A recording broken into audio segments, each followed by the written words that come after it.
Welcome to Pick Up and Deliver, the podcast where I pick up my audio recorder as I step off the train and deliver an episode to you while I walk home. I'm Brendan Riley.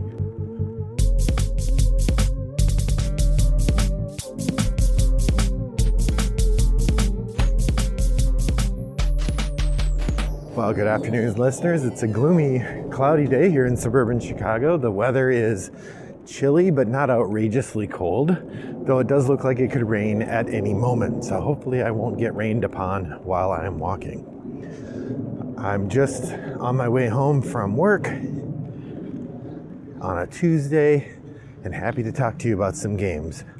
It's been a little while. In fact, yesterday was my Top of the Stack episode, and I was looking at my list from the Top of the Stack, and I realized, hey, there's 3 games on there that I've played for the first time that I haven't talked to you about.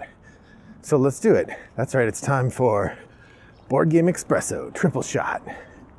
For those of you new to the podcast, Board Game Espresso Triple Shot is a podcast, an episode segment, or an episode style that I do occasionally, where I talk briefly about 3 games that I tried recently for the first time. The whole idea is that these are games I have not played thoroughly, so they're not reviews, but I tried them first time and I'm going to give you my initial feedback on them.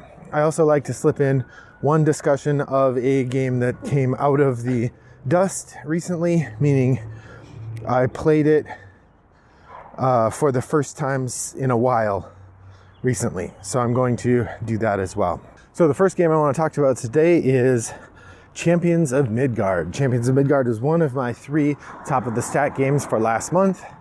You'll remember I acquired this game in early March by accident, sort of. So originally I got the Valhalla expansion to Champions of Midgard as part of a board game math trade, and then I discovered that I wasn't getting the game, I was getting the game expansion, but not the game itself. Champions of Midgard carries a Board Game Geek rating of well over 7, I think 7.8 or something. And so I thought, hey, this is a game I should check out. So I used some Amazon points I had built up to get a copy of Champions of Midgard.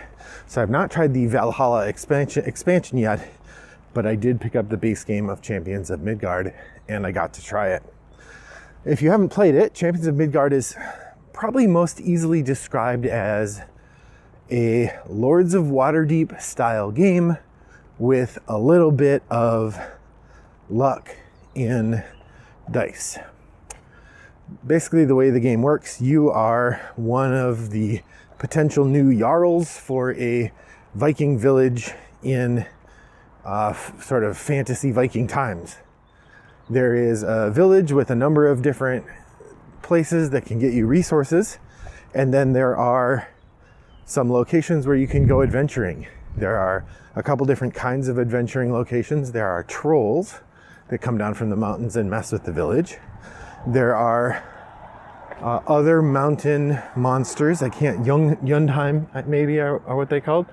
And then there are monsters that you have to fight by going on a sea voyage. The way the game works, it's played over 8 rounds, and each round has a number of phases in which you place workers, you accumulate goods, and you go on adventures. The placing workers phase lets you accumulate goods like money and wood and food, as well as Viking warriors. The Viking warriors are dice. They're either in the white swordsman mode, the red spearman mode, or the black axeman mode or style. Of course, the red swordsmen have 2 swords and a shield and 3 blank sides. The red spearmen have 3 spears and a shield and a blank side, or 2 blank sides, and the black axemen have 4 sides that have axes on it and 2 blank sides, no shields at all. So when you acquire these warriors, they go into your hut. You can have 8 warriors total. You can't have more than that. So the way the game goes, you are putting out your workers, and your workers can either go to one of these resource gathering spots. You can go to a spot where you can buy another worker. You can do that one time. And then there are warrior spots where you can go to fight a battle with one of the monsters. So the troll in the mountain is relatively easy to defeat, not always though. The Yundheim in the mountains are variable, and then the monsters across the sea are variable. If you're going across the sea, you may encounter journey events that can disrupt your sea travel. And then when you fight the monsters, there's dice rolling. So broadly speaking, you're collecting sets and earning points in a variety of different ways, usually by getting glory through killing monsters. You also can get, I don't remember what they're called, blame tokens, if you are not helping keep the trolls out of the village. So the troll creature, if nobody goes and kills it in a given round, then everybody gets a blame token because they didn't go and kill the troll. If you do kill a troll, you get to discard one of your blame tokens and make someone else take one. So there's only one spot you can go to fight the troll. So there's a little bit of back and forth there. Now I was playing a 2-player game, so it's pretty easy to balance it. If you get to the end of the game and you have a bunch of blame tokens, they end up hurting your score a lot. Sort of like the poverty cubes in London, although not nearly so hard to manage. The voyages, like I said, you face some danger, which could kill some of your Vikings or disrupt some of your food. And then you have to feed your Vikings before they can go fight the monsters. The further away you go, the more difficult it is to fight them. Then you fight them by rolling dice, and they do damage and kill some of your dice. And if you kill them, then you get the points. I don't know that, playing with my son, I don't know that we ever failed to kill a monster. Maybe once, early in the game when we didn't really realize how the dice worked, and we didn't have the reroll tokens built up yet. One time we failed to kill the monster, but generally it was pretty reliable to kill them. The art in the game is great. The pictures of monsters are excellent, and the various tokens and village pieces are good. The style of the art reminded me, I know it's backwards, but reminded me of my father's work. It has a kind of isometric view with a realist style, but a slight hint of cartoon to it, and very pragmatic, easy to read. Although the font in the game is not easy to read. I had to pick up almost every card in order to read it. I couldn't read it from where I was sitting, and there was lots of cards with different text on them. All in all, Champions of Midgard was fine. It wasn't amazing. It's decent. Not as good as Lords of Waterdeep, although, like I said, I do often hear them compared. The journey to fight monsters is amusing. That is kind of one of the fun sides of things, but ultimately, it was not amazing. It was good. We had a good time. I'm not going to get rid of it yet. I definitely want to try it with the Valhalla expansion. Everything I've seen or read suggests that the Valhalla expansion is a must-have, and it makes the game much more interesting. So I'm looking forward to trying that. Definitely before the game would get traded. After that, we'll see. If my son really likes it, which he played it with me, if he really likes it, I would keep it. If not, I'm not sure it needs to stay in my collection. It's good, but probably a couple plays was enough for me. We'll see. I'm going to try the expansion first. That's Champions of Midgard from Grey Fox Game and designer Oli Steinus.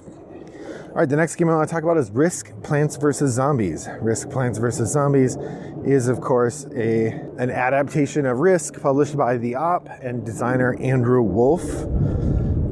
Andrew Wolf, that's a name that's familiar.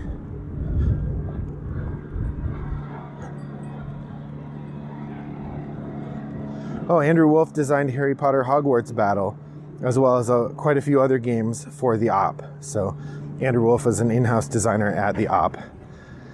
Risk Plants vs. Zombies is an interesting twist on the Risk mode. It involves only 2 teams, as you can guess, plants and zombies. Comes with a colorful board and some very cheap cards in sort of the style of the Monopoly Community Chest cards. They're full color print, but it's cardstock with square corners. The miniatures are tiny little zombies or tiny little plants, and then you get them in singles or in triples, like 3 in a bunch. The board on one side represents the town where Plants vs. Zombies takes place. On the other side, it represents the house, which is sort of the main venue of the original game. When you go to play, it's always a 2-player game. There are 3 different play modes. There is basic risk mode, there is advanced risk mode, and then there is front yard battle, which you play on the back of the board using the map. Now, we have so far only played the basic risk mode. I figured we'll try it in its initial formulation, particularly because my son had never played Risk before. He was agreed to give it a try with me. In this mode, it feels a lot like Risk. Unlike Risk, where you win by eliminating the other player, in this game you win by achieving objectives. There are 8 objectives. I think the game comes with 12. You put out 8 of them. And the first player to get 3 wins the game. Now, the way the game is set up originally, it's not too hard to get them. I mean, a couple tries and we're good. My son and I basically were going back and forth. You're only allowed to get 1 objective a turn, and I think I won at the end of my 4th turn. So basically just 1 objective a turn after the first turn was done. There were a couple things my son could have done to slow me down getting that last objective, but I think had he done any of those, then he wouldn't have been able to get an objective on his turn. And I would say from my first play, the big flaw with the base game is that it feels like the player who goes first has a huge advantage. As far as I can tell, there's no disadvantage built into the game, or there's no balancing built into the game for the first player thing. You definitely don't finish out the round. You just play till somebody has 3 objectives. So in gameplay, it feels very much like the original Risk. You're rolling dice to take over land. You do get these cards, which you can trade in for more properties or more soldiers, but the cards also have special powers on them, which are much more interesting. And it seems like in the advanced mode, those cards come into play even more directly, which would be nice. This was okay, not real good. My guess is if you like Risk a lot and you haven't played a lot of hobby games, this would be pretty fun. But as somebody who's played a lot of hobby games, Risk isn't really my jam anymore, and this game did not bring enough new stuff to it to make it worthwhile. We'll see. I may want to try the front yard battle mode that's more like the original game, but I'm not sure we'll be able to muster the interest because it wasn't that great. So that's Risk, Plants vs. Zombies. When I look at games coming out of the dust, there was one I wanted to mention, which is a game I played recently again. This is The Adventurers, the Pyramid of Horus. The Adventurers is a fantasy flight, classic Ameritrash game where you're running into a temple, a pyramid actually, and you're trying to get as much loot as you can and then run back out. The gimmick of the game is the more loot you're carrying, the slower you move. So kind of like Deep Sea Adventure, where you slow down as you gather things. It gets harder and harder to leave. And you often have turns where if you're carrying a bunch of stuff, depending how the dice roll goes, you can't move at all, or you can only move 1 space. And so you have this delicious tension of having picked up all these goods, which are how you win the game, but you have to get out of the temple. The other gimmick is that the game comes with all these big plastic blocks, and the idea is once you start entering the temple, every round one of the blocks falls from the ceiling. There's 36 marked spaces on the board, and you randomly draw a block and put it on the marked space. If somebody's there, they take an injury, which slows them down. And if the exit to the game ever gets blocked off, then anybody still in the temple loses. There's also mummies running around and special powers you can get, and it's a delightful, silly time. This is not a game I would recommend running out and trying to buy. It's long out of print, so it's kind of expensive, I think, but definitely worth playing if you get a chance and you think sort of goofy, silly fun would be an enjoyable way to spend an hour. That's The Adventurers, the Pyramid of Horus. There is also The Adventurers, the Temple of Shock, which involves a big rolling boulder. That one's not quite as smooth. The rules are a little clunkier, but it's also pretty fun if you get a chance to play that one. All right, finally, the last new game I'm going to talk about today. This is Marvel United. Marvel United is a cooperative miniatures battle game in which you, not really miniature game. I mean, there are miniatures in it, but it's a cooperative battle game in which you play members of Marvel superhero universe fighting Marvel villains. There is a group of locations where the Marvel villains are causing trouble.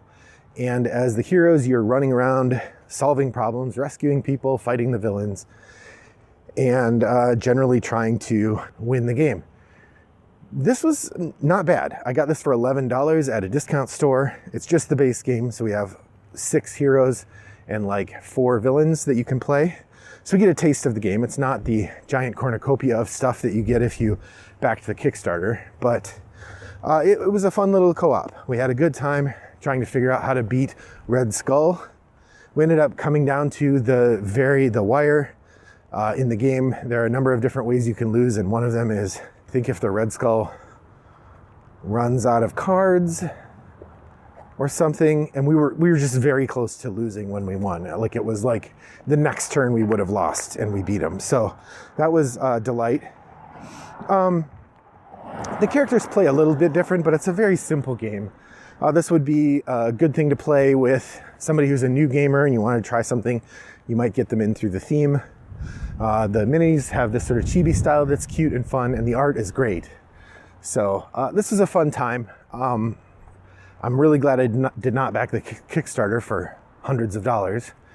This one game will get us several plays if we decide to keep playing it. I'm sort of middling on it, but again, we'll see if my son asks to bring it back out. Overall, it was fun, a good time, a nice co-op game. Worth checking out again if you get an opportunity. That's Marvel United. I'm glad I got it at the discount store. Thanks for joining me on my walk today. I hope that your next walk is as pleasant as mine was. Bye-bye.